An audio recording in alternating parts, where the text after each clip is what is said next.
एक आदमी उसकी पत्नी रमनमा के साथ एक छोटी सी घर में रहता था। वो रिक्शा चलाते हुए अपने बीवी की देखभाल करता था। फिलहाल उसकी बीवी का सेहत ठीक नहीं है, इसीलिए बूढ़ा होने के बावजूद रामैया उसके बीवी की दवाइयाँ के लिए सारा दिन मेहनत करते रहता है। रिक्शा चलाकर आए हुए जो भी पैसे वो अपने बीवी के दवाइयों पे ही खर्च करता था। ऐसे दिन गुजरते आए, लेकिन उसकी बीवी की ठीक जांच न करवाने के कारण रमनमा का सेहत और भी बिगड़ता है। उसकी आंखों के सामने ही उसकी बीवी की हालत बिगड़ते हुए देख रामैया अपने आप में, हे भगवान, मेरे कमाए हुए पैसे तो वैसे भी कुछ काम के नहीं है और दूसरी तरफ मैं बूढ़ा हो रहा हूँ, ज्यादा काम भी नहीं कर पा रहा हूँ। हाँ, अगर मेरे बच्चे मेरी मदद करते तो आज ये दिन देखना नहीं पड़ता। ऐसे कहकर रामैया उसके अतीत में फिसल जाता है। रामैया के रामभद्रम और वीरभद्रम नामक दो बेटे थे। उस समय में रामैया रोज के कूली का काम करता था और क्योंकि उसको अपने बच्चों को एक अच्छी विद्या देनी थी, वो एक ही दिन में 2-3 जगहों में काम करता था। रामैया सोचता था कि उसके बच्चों को कोई दिक्कत नहीं होनी चाहिए। ऐसे कुछ समय बीत जाता है। एक दिन बड़े हुए दोनों बेटे अपने पिता के पास जाकर, पापा, हम उच्च अध्ययन करना चाहते हैं, ऐसे कहते हैं। पढ़ो बेटा, तुम लोग ऊंची कक्षा में पढ़कर अच्छी नौकरी करते हुए खुश रहो। बहुत हो गया तुम दोनों का पढ़ना। तुम्हारी पढ़ाई के चक्कर में तुम्हारे पिता यहाँ सुबह और रात बहुत मेहनत करके पैसे कमा रहे हैं। अरे तुम चुप रहो, बच्चों के लिए नहीं तो और किसके लिए करेंगे इतना? हमारे मेहनत के बारे में बच्चों से क्यों कह रही हो? हम कुछ भी करके जी लेंगे, बच्चे खुश रहे यही हमारे लिए बहुत है। उन दोनों की खुशी के लिए हम कुछ भी करेंगे।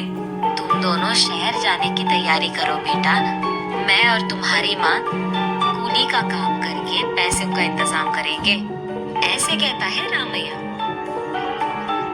अगले दिन दोनों बच्चों को उच्च अध्याय के लिए शहर भेजते हैं रामैया और रमनमा।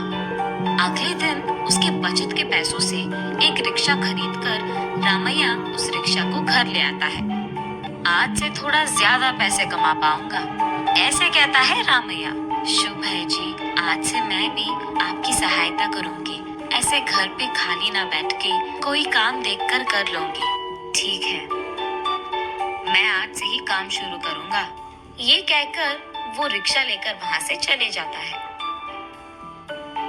रमनमा भी ईंटों के व्यापार में ईंट यहाँ से वहाँ पहुँचाकर रोज की कूली थोड़ा कमा लेती थी। रामैया के पास रिक्शा होने के कारण इससे पहले जहाँ वो गोडाउन के काम करता था, उसके मालिक रामैया को गोडाउन की बस्ता देकर एक जगह से दूसरी जगह पहुँचाने का काम देता था। फसल के गोडाउन में फसल के बैगों को एक जगह से दूसरी जगह पहुँचाते हुए बाकी खाली समय में ग्राहकों को एक जगह से दूसरी जगह तक पहुंचा देता था। ऐसे वो कुछ पैसे जमाता है। ऐसे वो दोनों बहुत मेहनत करके पैसे बचाकर उन पैसों को थोड़ा भी खर्च किए बिना जब भी उनके बेटे पैसे मांगते थे, उनको सारा का सारा पैसा दे देते थे ताकि उन दोनों को कोई दिक्कत ना हो। ऐसे कई दिन बीत जाते हैं। कुछ दिन बाद उन दोनों बेटों की अच्छी नौकरियां लग जाते हैं। वो दोनों तो सुंदर लड़कियों से शादी भी कर लेते हैं। वो विषय वो अपने माँ बाप को फोन पे एक दिन कहते हैं। माँ बाप को समझ में नहीं आता है कि वो इस बात का खुशी ले कि वो दोनों अच्छी नौकरियां लेकर सेटल हो गए, कि इस बात की दुख करे कि माँ बाप को बताए बिना उन दोनों ने शादी भी कर लिया। अच्छा बेटा, तुम लोगों की खुशी में ही हमारी खुशी है। थोड़ा दुख तो है कि हमें कम से कम बताए बिना तुम दोनों ने शादी कर लिया, लेकिन चलो, अब जो हो गया सो हो गया। बहुओं को लेकर घर तो आ जाओ बेटा। पापा, वो क्या है कि वहाँ आने का समय अब हम लोगों के पास नहीं है। समय देखकर आ जाओ बेटा, माँ तुम लोगों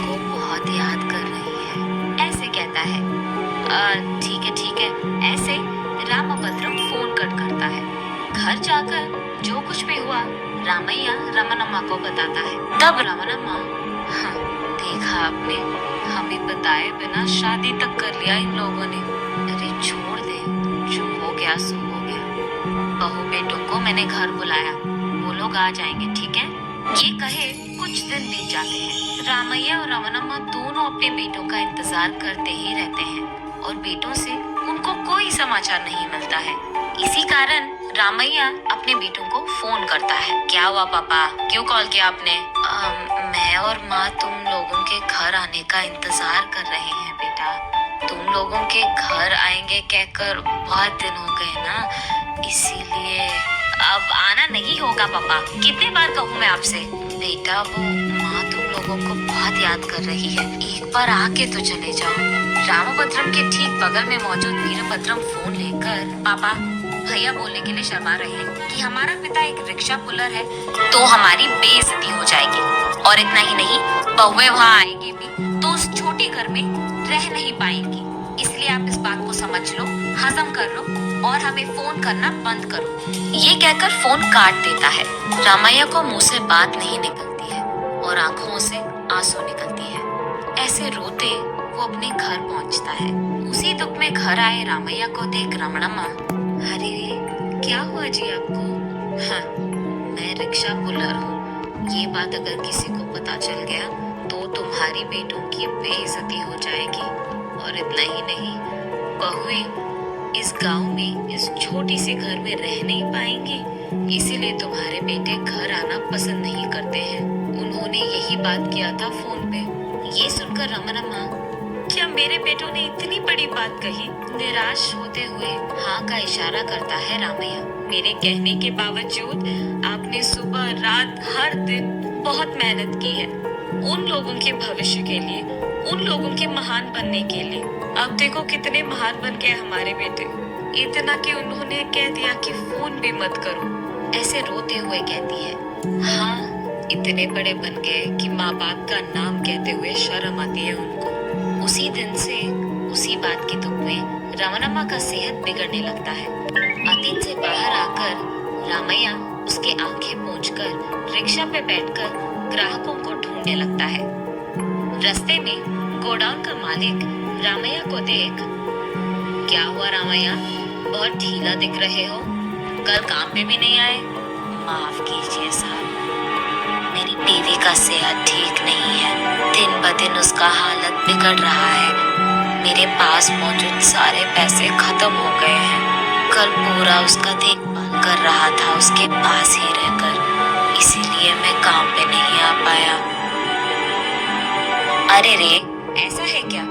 कोई बात नहीं रामैया, वैसे तुम्हारे दोनों बेटे की तो बड़ी नौकरियां लगी थी ना। तुमने कहा कि वो दोनों शहर में हैं, उनको बोल देते, अच्छे अस्पताल में जांच करवाते अपनी माँ की।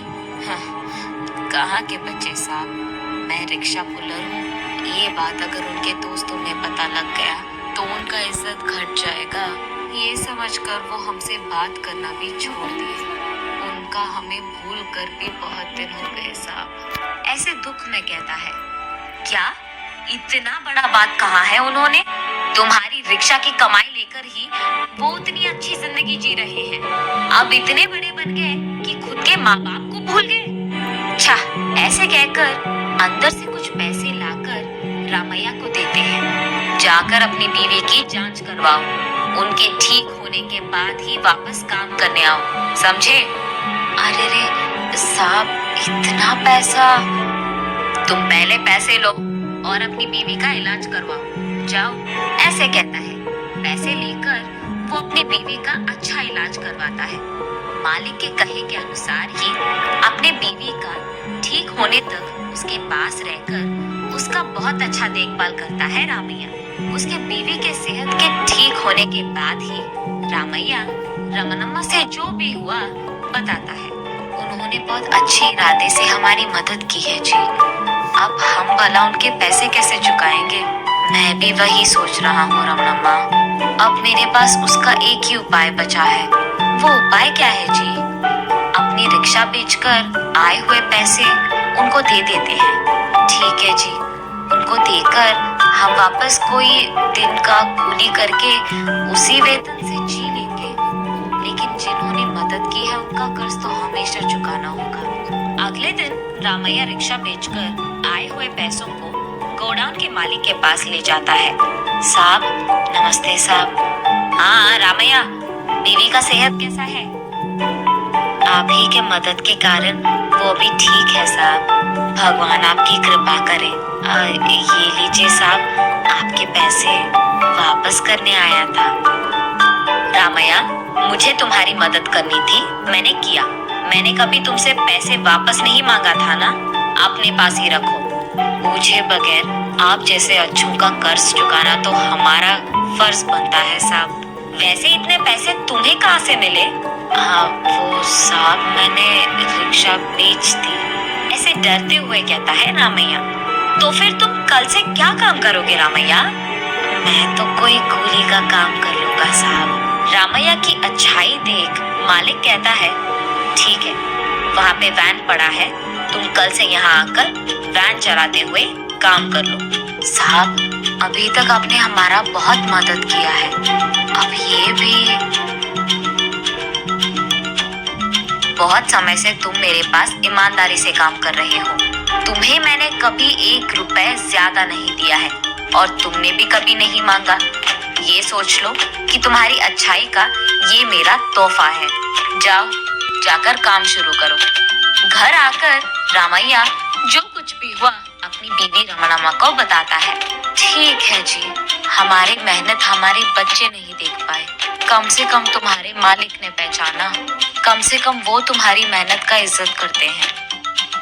हाँ, बात तो सच है। ये कहकर उस दिन से वो दोनों खुशी से जीते हैं। नैतिक, अगर मेहनत और ईमानदारी से काम करोगे तो कोई ना कोई रूप में वो लौट के तुमको आ ही जाए।